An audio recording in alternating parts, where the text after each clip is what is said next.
Moses, that would be cool. Yeah. But I don't see you ever getting angry about anything. You seem all calm and relaxed and cool all the time. Let's go to Exodus. Exodus. Hallelujah. I know that many of you are tired. I've worn you out. 15 days, you've been worn out, or 16 days already.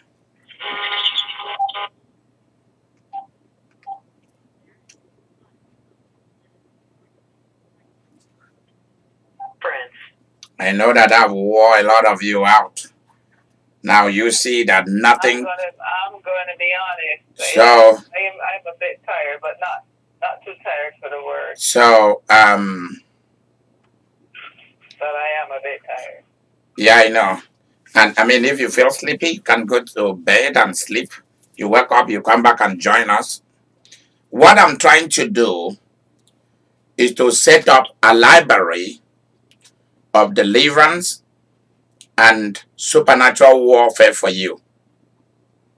Amen. So that you don't just have somebody just coming to you and tell you, and the Lord delivered Israel out of the hand of Egypt, and everybody shouts, Amen.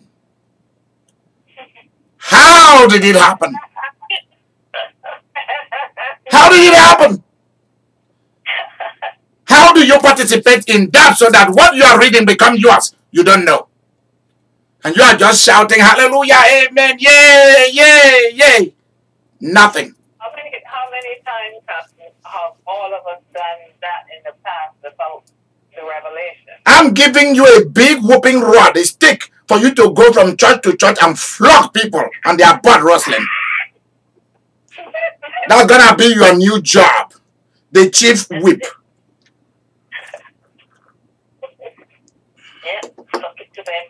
Yeah.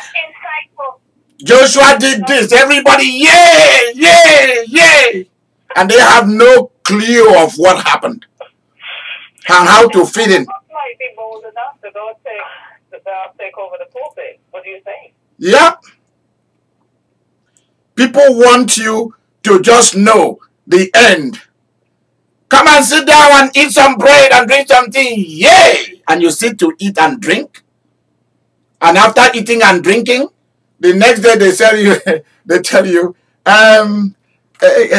you go inside that bakery. You are to be the baker. You say, what? Did you not eat and drink yesterday? Yes, I did. Now it's your turn. You have to go to the oven and start what you should do. And you are like, really? Has it come to this? Because all they told you was how sweet, how tasty the bread is, or the cake, and you rejoice and dance. The Lord is good. His mercy endureth forever, because you did not participate in the baking of the cake or the bread. They just asked you to come and sit and you enjoy and you walk out. Now you are asked to go and reproduce the same bread and cake and bring it for everybody to eat. And now you are sad. What I'm trying to do is to prepare you for you to let God do the same thing he did to those people. There's no use of coming to give you a sermon. What we are doing here is not a sermon. This is what we call spiritual direction. So that tomorrow you will not say, oh, I never heard it. I did this, it didn't work. I did this, it didn't work. I followed this person teaching, it didn't work. Why will it work for you when you are not a participant of it? You want to go and consume other people's miracles, other people's money, other people's days. When are those things in the Bible going to become yours? Because what God is looking for is to write a new Bible. What I mean by that, a new history of you, and let everybody read about it, of what he did for you. You are reading what he did for Moses and the rest of them. What are we going to read about what he did for you? That's the question here. You want to read other people's stories? Oh, come on, give me a break. I want to read yours. The Bible is a book of other people's stories and histories. How they succeed, how they survive, how they made it. And you just want to come and consume other people's story and put an offering, $2 bills in the offering and go away.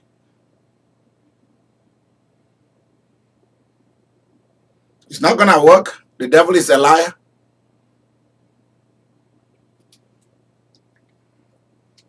Vicky, where did we stop? Exodus chapter, is it chapter 12?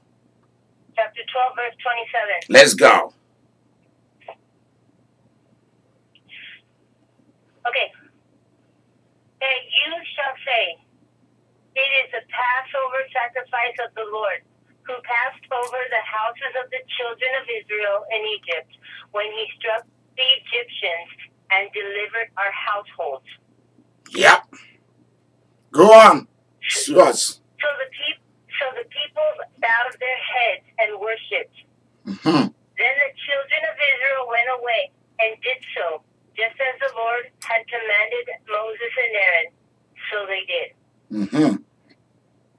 Okay, the 10th plague, the death of the firstborn. Verse 29. And it came to pass at midnight that the Lord struck all the firstborn in the land of Egypt. How did the Lord struck them? How did the Lord struck every firstborn of humans and animals in the land of Egypt except the Hebrew people? How did he struck them? Destroyer. Through an angel of death. Through an angel of death, a killer angel, called the angel who belonged to what we call the destroyers. So when angels are in operation, it is the Lord in operation. What we are learning here is, in the place of prayer, tell God, do you want my input? Can I make a suggestion?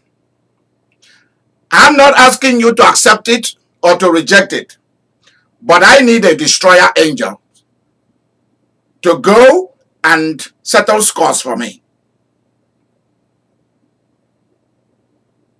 Like what I'm doing now is the Lord. The Lord is speaking, ministering, healing, performing miracles to people through me. It is the Lord.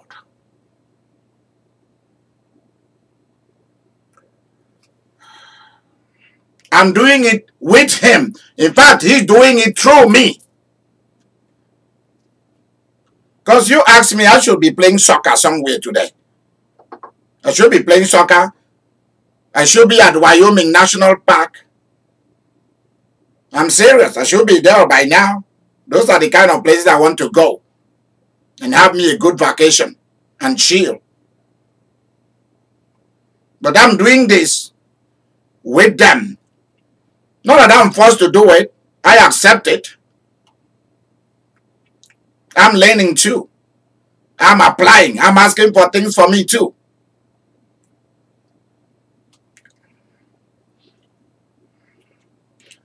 Don't let your enemies go free, my dear. You go to the place of powerful prayer, battle prayer.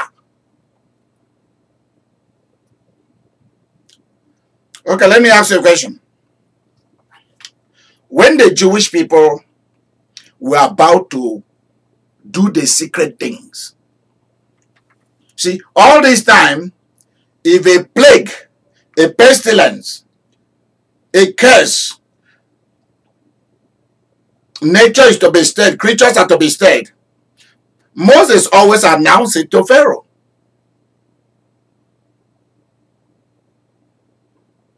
When they were about to do these last ones,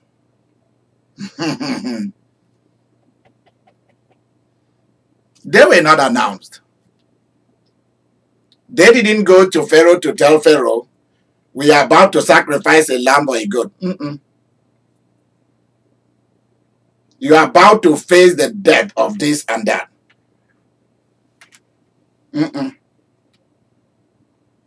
There are certain prayers you pray. You keep it to yourself. There are certain things you do that God asks you to do. You keep it to yourself.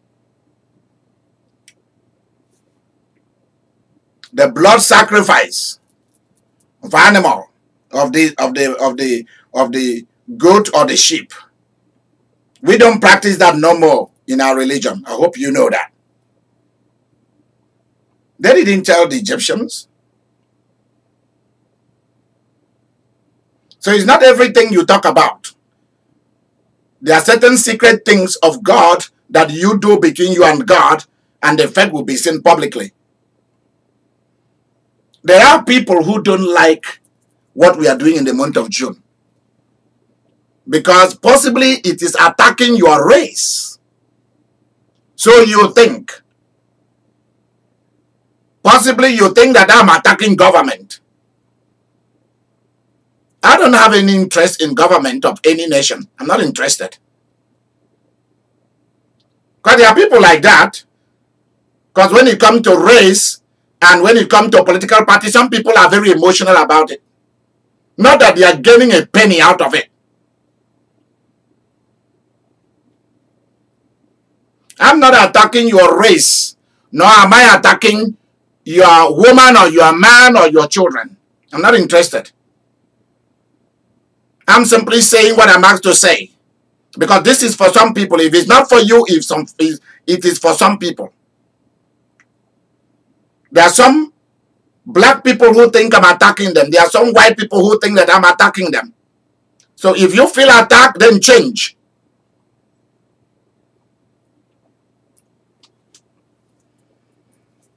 If everybody kept quiet, the Hebrews will still have been in Egypt until today. For those of you who don't want to bother yourself about doing anything to change government, you don't. I'm not talking about people going to protest. I'm not interested in people protesting, going out there to protest. I don't believe in that. I believe in letting your children become part of government. That's mine. I don't believe in sending your children to go out there and then they be shot and killed. Or somebody will drive his car and drive into them and kill them. I don't believe in protests. I don't believe in protest movement. Send your children to become the chief of police of your city, the next senator, people in the House of Representatives of your state or of the nation. Send people to contest election and become presidents and leaders of different organizations. That's the way I do my own business. So all the protests and all that, I don't do that. Either I send people to become insiders, or I go to the mountain. And when it reaches a point that there is too much wickedness, and I decide that there is no food, if God does not do what I ask him, he rather kill me or he kill that person. They say there's some places, like you're looking for a job and so on. We've done everything. We cannot give you a job. When I go in there and I shut everything, I tell God, give that person this kind of a job or you kill me there. And that's just it. John Knox says, give me Scotland or give me death. And God gave him Scotland.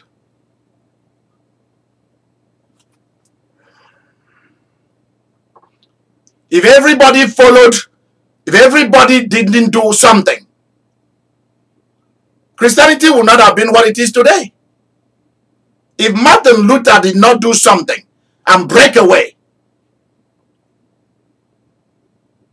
of course they didn't want to listen to him. That's why the breakaway began. And let me tell you something that you need to know. There is no church on earth today that actually has anything to offer to me. None. There is no government on earth today that has anything to offer to me.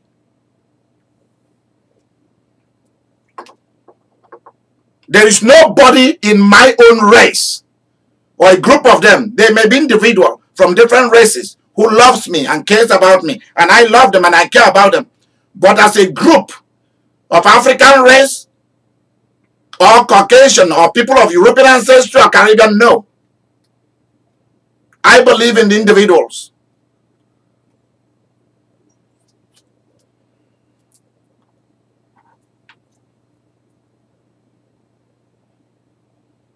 There are certain scores that when they are to be settled in the place of prayer, it is done secretly. And you behave like you don't know. Whatever is happening to them, you behave like you don't know. It's none of your business. Pray in secret to your Father who is in secret. And your Father who sees and hears in secret will reward you openly. Keep reading, my dear. I was just after the session we had, then the Lord began to tell me of people in government who are watching our broadcasts. Because we are having a lot of people on you where is it? On our conference call. A lot of people. And that is good. That's how change begins. It's when prophets are raised. When real prophets are raised, change begins. In families, in groups, in counties, in states, nations, race, tribes. What are you afraid of? What are you shopping for? Keep going, my dear. From the firstborn of Pharaoh who sat on his throne to the firstborn of the captive who was in the dungeon, and all the firstborn of the livestock. So Pharaoh rose in the night, he and his servants, and all the Egyptians. And there was a great cry in Egypt, for there was not a house where there was not one dead. See that? Certain things, if you are willing to go to God and stay there and tell him, you have to do something for me. I don't want no 5-minute fasting, no 5-minute prayer. I need the real thing. Why should my parents suffer and die? They serve you. They worship you. They didn't worship idols. What did they have? As a reward, nothing. And I, their son or their daughter, will not be this way. I refuse to follow their footsteps. That's when God will hold a meeting concerning you. Certain things, see, what I'm doing are rare. Because the reason why people don't go into some of these things is they are afraid that nobody will give them money. When they go this route, and many people don't even know it, that's why they don't even go this route.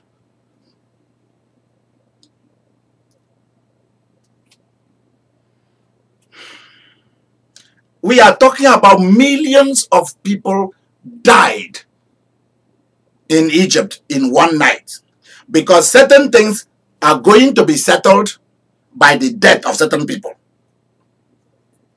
Let me tell you something. God uses death, economic death, human death, chaining of evil forces. He used those things to settle scores. If you don't know this, then you are in trouble.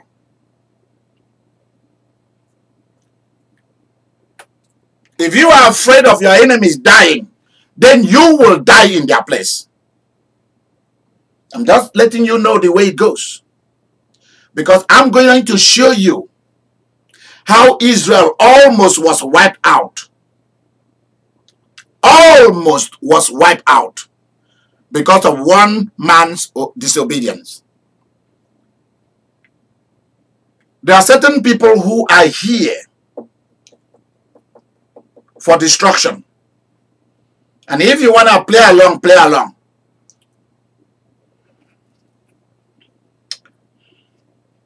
You see, as I'm here, I'm very hardened. I'm a very hardened person. When it comes to blood, when it comes to death, when it comes to the economy, when it comes to the blessing, I'm very, very hardened. I want nothing but the best for you. If it means that people have to be taken out for your survival, I don't care. Amen, Bishop. Many of you have not seen war. Many of you have not seen blood. That's why many of you are pacifists. I'm not for people gun to be taken away from them. I'm not for that. I'm for people to own guns. As far as they pass the brain test, what we call psychological test, they are certified to be normal people who will not over a little problem, they start shooting and killing each other. If they are normal, people should bear arms. I do not mean that they should be parading their arms like some people do. And that has turned into the worship of guns, which is rubbish. Have your guns in your car. You are in Walmart and somebody come in there and shooting people. If you have a way to go out or you are already outside, get your gun and go in there and take them down. Many of you believe that means you have killed somebody. Thou shalt not kill. You are killing that person because that person is a killer. There's nothing wrong about killing wicked people. Nothing is wrong about that. I was a very little tiny boy. I still can make it out. I saw so much death. Talking of physically. When I finished seminary and I was sent to my first church to pastor, a lot of people died. And they were all elderly people. I was sent to a place that was full of a lot of elderly people, 90s, 100s, all of that. It's like they were waiting for me to finish school to come and conduct their funeral service. I said, God, I did not come. I am not a undertaker coming to burying people. I came to give people life. Thank God they sent me away from that place. That was ridiculous. Every week was a funeral of one elderly person or the other. I hated that. Because that's not my job. I've seen so much death. You have no idea. So it doesn't mean anything to me.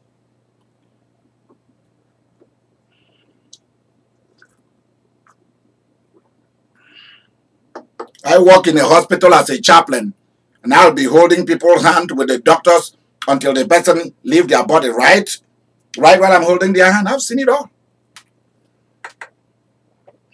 So if you're afraid of God taking people out, let them stay on their own. Yeah. Well, so good. So far, so good for you.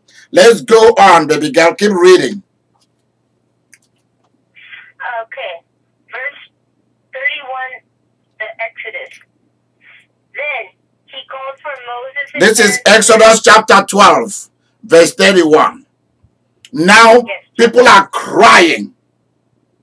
People are crying and wailing, bawling. They've lost their son, including Pharaoh has lost his own children.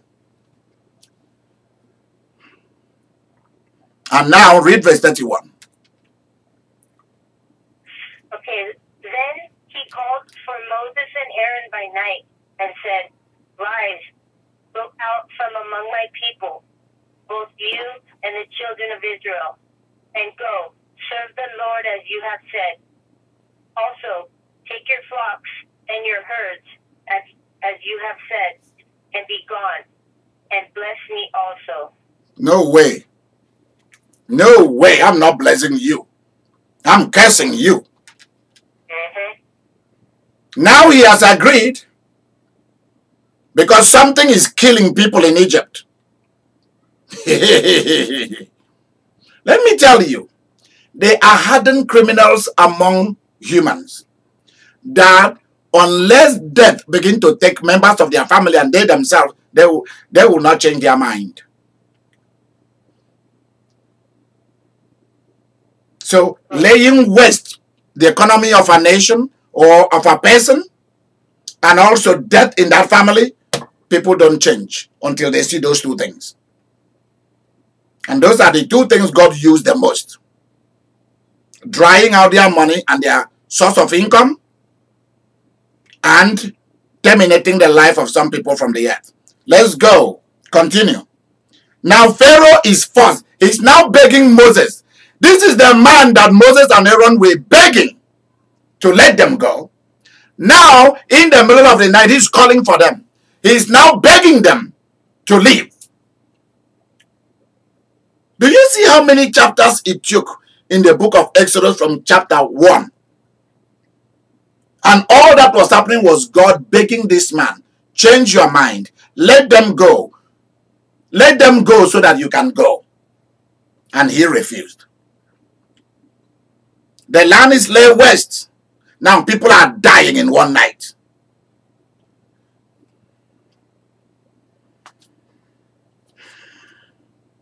Now he's telling them to go. Go with everything. I don't want to see not a pin that belongs to any of you.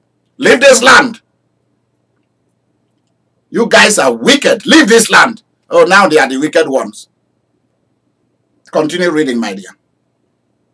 Verse 33.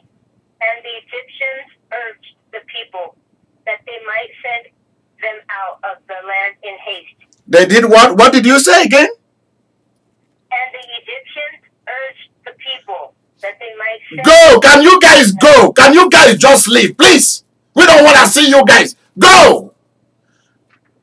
You guys are killers. Leave, leave, leave. These are the same people whom yesterday they didn't want them to go. They were very happy to have free service. Huh? Free money. They were making them free money, building them free cities. Now they are urging them to go. Go, go, go, go. Take all your things and leave us. Keep reading. For they said, we shall all be dead. Do you hear that? 34. They are now pleading with them. If you guys don't leave us, we will all die. Please, can you guys go? You guys carry something that is strange, that is killing people. It's coming from you guys. You guys must leave us. They are now forcing them to now leave. And this is the time that you do shakara. Say, hey, hey, it has not come to that. We are going slowly. Don't forget. No, no, no. We don't want what is killing people to come and kill us. You guys should leave. Please keep reading. So the people took their dough before it was leavened, having their kneading bowls bound in their clothes on their shoulders. Now the children of Israel had done according to the word of Moses, and they had asked from the Egyptians articles of silver, articles of gold. And clothing. Yep. And the Lord had given the people favor in the sight. So while the Egyptians are telling the Israelites, can you guys just go from our country? And Israel, the Hebrew woman or the Hebrew man said, hey, can I get some gold chain and some gold ring to put on or to put on my children? He said, yeah. Do you have some gold cloth or some purple cloth? You know, some rich things. Do you have some? They were giving it to them just to urge them to go. Because now, something is coming after them, so they were no longer interested in gold and silver and clothing, beautiful clothing. You want all the gold I have, here is it. Take, go, leave us alone. We don't need you guys. You guys are a bunch of something. Keep reading, my dear. And the Lord had given the people favor in the sight of the Egyptians, so that they granted them whatever they requested. There you go. Hey. Oh, before we leave, can you give me a bag of shekels of silver? You say, yes, we do. Here it is. Go with your children. And please go with everything you have. We are going to help you. You guys should go. Please keep reading. Thus, they plundered the Egyptians. They plundered the Egyptian. Because now the Egyptians are living in fear. They will do everything to be alive. Who will not do that? So they plundered them. Whatever they ask the Egyptian give to them for them to just go. Just go! They plundered the Egyptians. Because when God want to destroy your people, he will destroy them completely. My people say, do everything not to die like a rat. And they say, I say, how do rat die?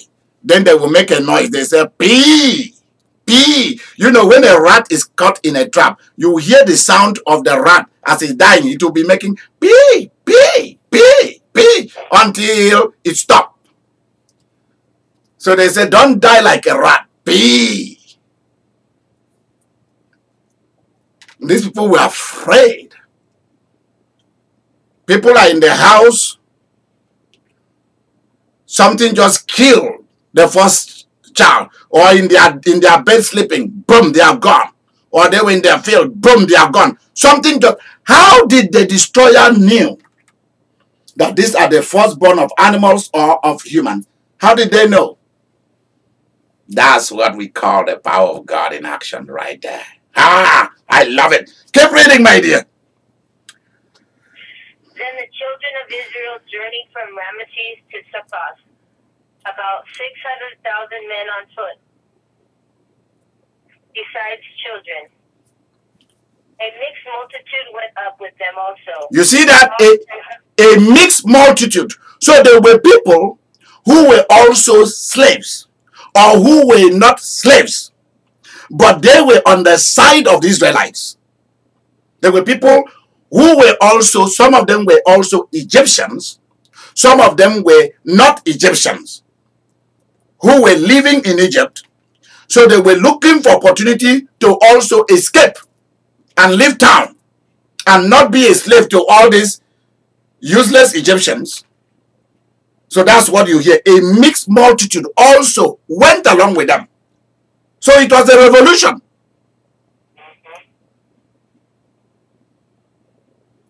So think about somebody that had 20 slaves and they've all gone with the Israelites.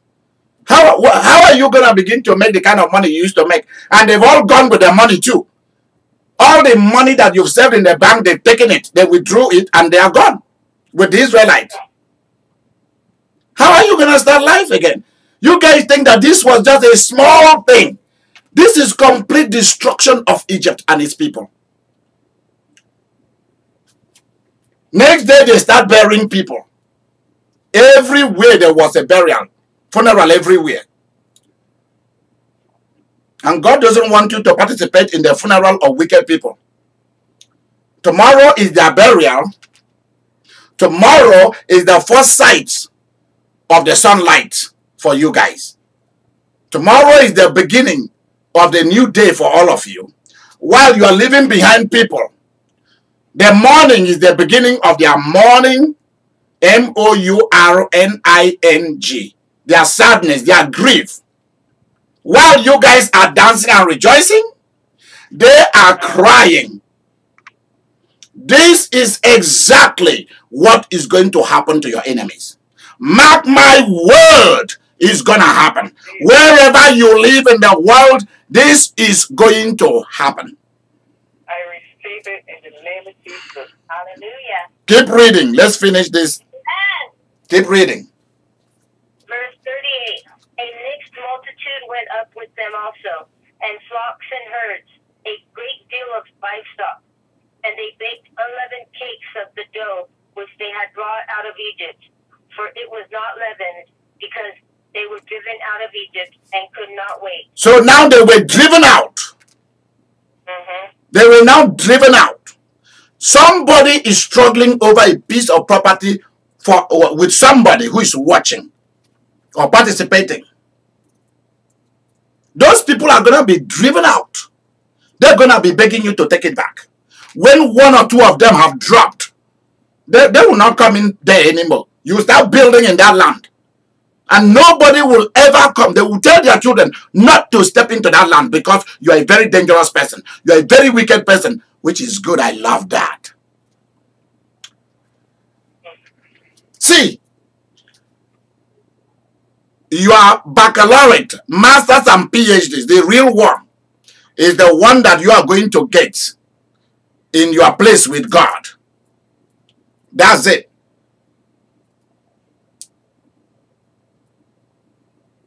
Keep reading. Nor had they prepared provision for themselves. Mm-hmm. Verse 40. Now the sojourn of the children of Israel who lived in Egypt was 430 years. They lived in Egypt and served those bastards for 430 years. Think about that. Man. So they might have had many pharaohs. Say they live to be 90 years each. So they have been Pharaoh 1, 2, 3, 4. And who knows how many, they had clashes, how many died in between, and others came for a few years and gone. Many of them. 430 years of slavery.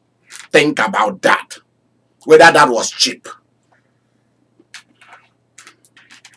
Do you know how much profit they made for the Egyptians? And when they left, it's only that they cannot carry house with them. So that's why they left the pyramids. They left the pyramids for them. All the treasure cities, they left for them. But they plundered the place. They destroyed the place. Those who want to destroy you will be destroyed. These are very hard topic for me to deal with, but that's just the way it is. This is not for pastors. That's why only prophets can go into this kind of territories.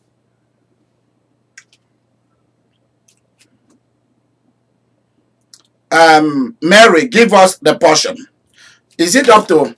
Wait, let me stop this here.